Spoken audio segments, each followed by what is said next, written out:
I recently began studying in the Psalms, and I was reading Psalm 119. It's one of my favorites, and it's rather lengthy, but I encourage you to read this chapter in its entirety, and as you do, you'll find that there are several thoughts that are mentioned multiple times.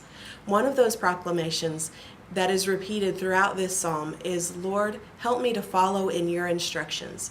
And as I read that, I began to question, why is that said over and over again by this psalmist?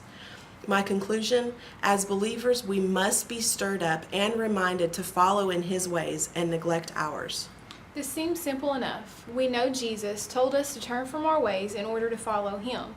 We know enough of the word to know that following God means denying ourselves of the world's way, and yet, from time to time, we turn back to our old ways and away from his way.